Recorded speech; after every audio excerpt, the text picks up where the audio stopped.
So before your final year at Miami, there's a lot of conversations revolved around Shedeur Sanders. Obviously, I'm assuming you guys have a great relationship. Some of the clips you've seen and stuff like that. What is it like for you to have like this rivalry with Shedeur? I don't have a rivalry with him. That's my boy. So at the end of the day, this whole process, we thought me and him were going to be 1 and 2 the whole time. Whether he's 1, I'm 2. Whether I'm 1, he's 2. And so that's just always been, our mindset. It didn't go that way. I thought he was one of the better quarterbacks in the draft as well, even throughout college. A lot of stuff out there on him ain't really, the truth, just because they spin it different ways. Like they spin stuff about me different ways. But I mean, when he gets his chance, become a starter, I know he's gonna make the most of it. And I'm ready to get back to work with him, after the season, talk some more stuff to him. Cam Ward directly challenged the uneven standards applied to Shedeur Sanders, calling them inconsistent and unfair. By insisting that performance, not politics, guide evaluation, he shifted the discussion from one player to a league-wide problem. Sanders' treatment now serves as a test of how the NFL supports and evaluates emerging quarterbacks. I feel a special relationship, especially me. First getting to know him 5 years ago when I started working with him. But it did surprise me because he's a good quarterback. He doesn't get a lot of credit that he deserves. Especially the plays that he made in Colorado. A lot of quarterbacks in the country are making those plays. So when he gets this opportunity, I'm pretty sure he'll have it soon today. He'll make sure he'll make plays on the field. Cam Ward's public challenge to the treatment of Shedeur Sanders brought the issue into clear view. For months, discussion around Sanders has centered on his profile, major compensation, a prominent Nike deal, and the expectation to stabilize a struggling franchise. Rather than a standard evaluation of a top prospect, he has faced sustained skepticism from analysts, fans, and league voices. Ward's comments underscored that the standards being applied to Sanders diverge from those used with other rookies. By stating it directly, he did more than support another quarterback. He identified a broader problem in how the league responds to young players with significant visibility. The takeaway is direct. Assessments should reflect on-field performance and development, not external narratives. A generational talent. I'm gonna prove him right. I'm gonna prove him right, don't worry. Oh my God. An article came out today. I'm generational. So I guess it's article versus article. I like that you think that, man. But we all know the truth. What? Trav gonna be first? You generational, I'm legendary. That's cool. We can be legendary. Legendary, get their ass. We'll start going in like 5 minutes. Shedeur Sanders entered the league with more than a playbook. He brought a public brand, a family legacy, and expectations unusual for a first-year quarterback. Before his first regular season throw, he was already positioned at the center of attention. Rather than assess him on that reality and his on-field ability, many voices reduced him to marketing, treating visibility as proof of hype instead of performance. Cam Ward pushed back on that framing. His point was simple: judge Sanders by the same criteria applied to other rookies. With Sanders' resume, production, leadership, and composure, most first-year quarterbacks would be discussed as long-term cornerstones. The evaluation should be consistent, focused on development and results, not perception. This is the process with Shedeur, who I know is a buddy of yours, and how do you think both of you guys will end up doing in the league? I think we'll both end up being one of the best quarterbacks in the league. I just think the work that me and him are willing to put in, the relationship we have to constantly compete each and every day, to better our craft, for ourselves. I just think it's gonna end up paying off for us in the long run. Do you guys kid each other about who's going first, and how much does that matter to you?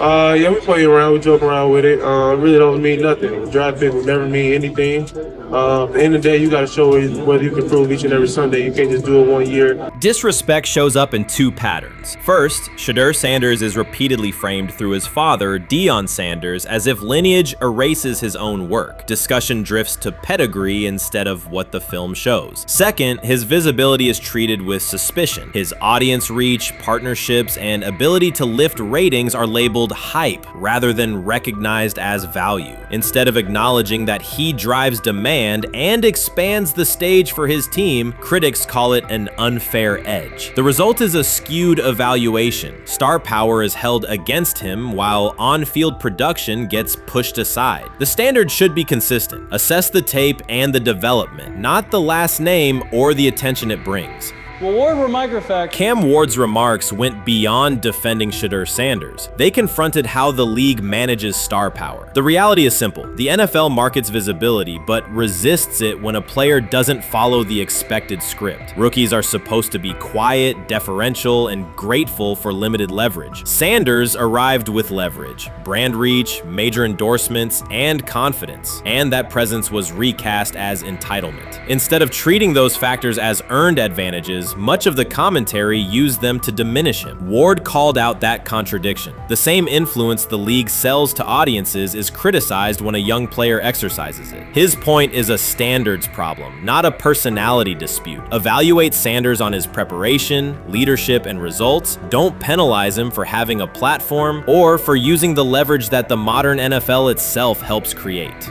Now it sounds like the Cleveland Browns are going to all but imprison Shedeur Sanders in the football sense of a very talented rookie quarterback who obviously needs reps, who needs an opportunity, and who now, barring some miraculous luck, will not get the opportunity to play in a single real game. I'm sure many around the NFL are celebrating as we speak.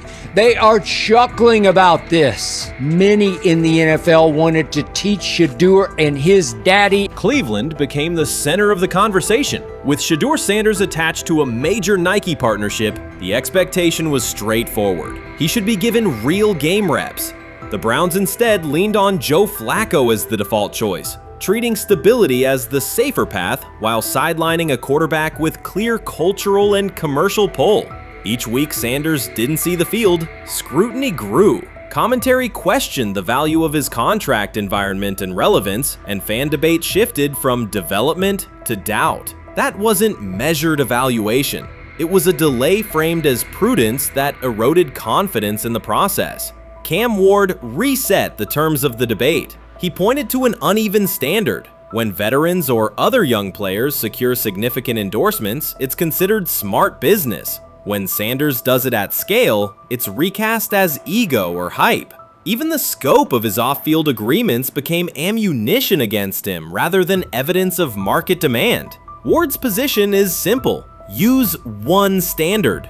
Assess Sanders on preparation, decision-making, and progression, not on discomfort with his platform. Treat visibility as an asset, not a disqualifier. The issue isn't attitude or branding, it's the consistency of the evaluation. Ward called it directly.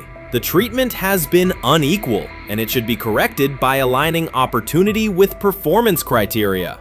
Fans need to recognize there's not a team in the league he'd start for. Not one. That's not ridiculous, that's not unfair, that's not a vast conspiracy. Shedeur Sanders fans are Angel Reese fans. They're just fair weather fans who don't really give a fuck about the sport. Most of them are just Dion fucking groupies that followed him when he went to fucking Colorado, just like Angel Reese's fans had never watched basketball prior to her playing at LSU, and they followed her to the WNBA and don't know shit about the sport.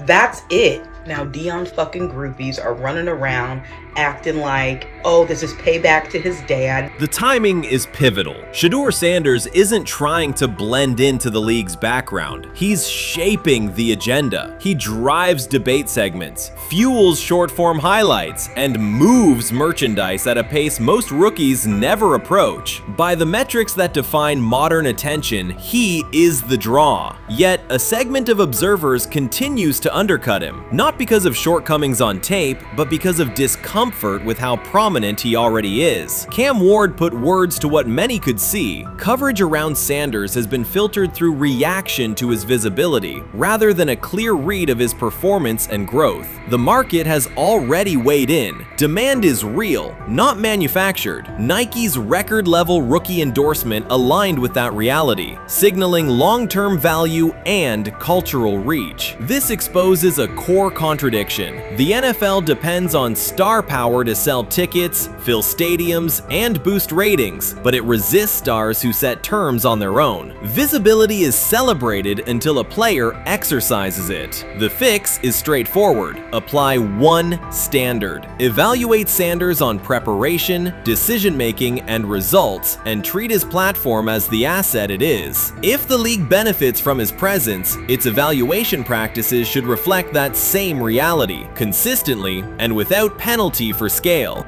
Shedeur Sanders does not depend on league promotion. He established his platform before the NFL and continues to expand it on his own terms. That autonomy challenges the status quo. Cam Ward's support was more than a defense of a teammate. It was a warning that if the league holds to outdated expectations, it risks falling behind the very players who drive audience attention and revenue. Claims that Sanders lacks real popularity ignore measurable facts. A large, active following, consistent merchandise demand, and sustained coverage across major outlets. Doubts about his standing as a quarterback overlook his college production and growth indicators. The pattern is familiar. Efforts to minimize him increase his reach. Each skeptical headline widens the spotlight, and each dismissive take creates more engagement. You cannot reduce a player built for visibility by arguing he should be less visible. The practical outcome is the opposite. Scrutiny becomes signal. Sanders is not merely enduring criticism, he is turning it into momentum, converting attention into leverage on and off the field. Watson says he has been mentoring Shedeur Sanders at the quarterback position. The biggest failure in the NFL is now mentoring quarterbacks. The most overpaid underdeliverer at the position is now mentoring 2 rookie QBs and a Super Bowl champ. So what exactly are you mentoring him at? You have had 24 civil lawsuits that you paid off to go away. And when you play, you are as ass as those massage therapists are, apparently.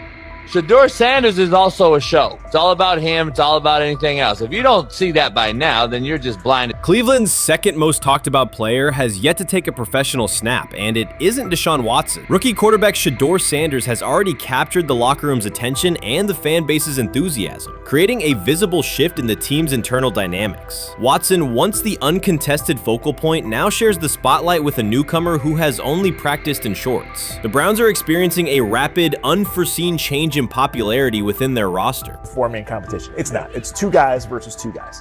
It's the 2 older guys to be the starter. Yeah. It's the 2 younger guys to position themselves however it may be. Right. Show little improvement every single day. Right. So, of all the things I'm watching the first 5 when they break a session, the first 5 with the veterans, with the ones. Who's in there? Where are they going? The ball's going to Jerry Judy. Right. Flacco's no dummy. Lasts as long as he has. Right. He can really whiz it. But as we go on, I want to watch these guys because they probably just got plays installed Tuesday and they're out there running them Wednesday. Shedeur Sanders arrived in Cleveland and immediately commanded attention. The rookie has yet to take a preseason snap, yet the energy around him inside the building and across social media eclipses what many veterans receive in an entire season. Fan enthusiasm is so strong that Deshaun Watson's jerseys are already drifting toward the clearance rack at the team store. In a matter of days, Sanders has become the roster's second most popular figure, while Watson watches his once secure QB1 status and public approval shrink by the hour. Shedeur or Deshaun? Who do you want as your quarterback next year?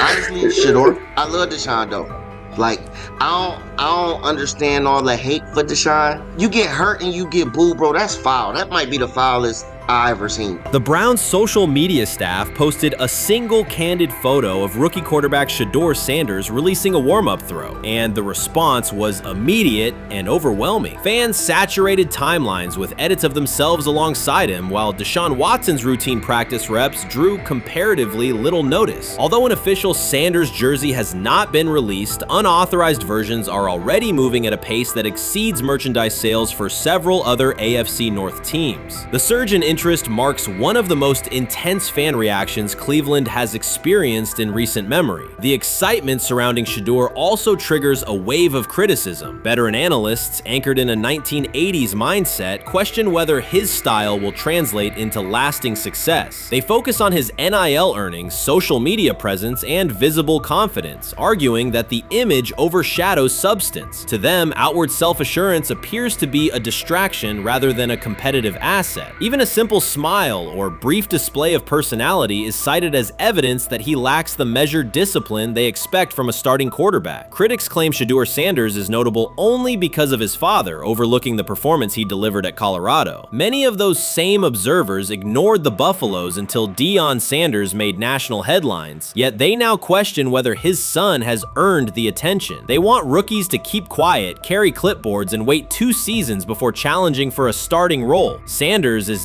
disregarding that script from the moment he arrived. His presence has already turned Cleveland's quarterback discussion into a genuine two-man competition before a single preseason snap. Deshaun Watson maintains publicly that the situation does not concern him, but it is hard to believe the pressure is not real. A fully guaranteed contract protects his paycheck, not his standing in the locker room. Sanders, meanwhile, is translating charisma and early momentum into tangible influence with teammates, coaches, and fans, reshaping expectations for who will lead the Browns on opening day. I'm a firm believer.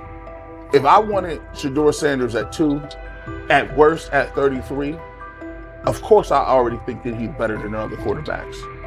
Because that's the type of talent, that's where I would have picked him at. And if he was at 2 or 33, and he still had the same exact skill set, we will be talking about him starting and playing. Right. Well, there'd only be 3 quarterbacks. It'll be here, 3 quarterbacks, not 4. Yeah. But since he moved to the 5th round, that's cool. They might have to go along with it. But to me, I think if you ask who got the best tools, I'm going with Shedeur. Shedeur Sanders has not taken a single professional snap, yet discussion about him has split NFL social media into 2 camps. One side already argues he should start immediately. The other worries about what that means for veteran quarterbacks like Deshaun Watson. Reporters now line the perimeter of Browns camp, scrutinizing every inconsistency in Watson's spiral and every precise throw from Sanders during drills. Each well-placed pass is clipped, posted to TikTok, and captioned as evidence of a future QB1. Cleveland is no stranger to quarterback drama, but this situation is different. Rather than cycling through another unproven starter, the franchise is dealing with a rookie who entered with more polish, public attention, and perceived readiness than most first-year players. Fans chant Sanders' name before he has appeared in a preseason game, while the established starter works to maintain his relevance. The atmosphere is not yet a full controversy, it is a countdown. Traditional analysts insist on the importance of experience and respecting the process, yet Sanders is progressing on the timeline set by the supporters who already view him as the next leader of the offense.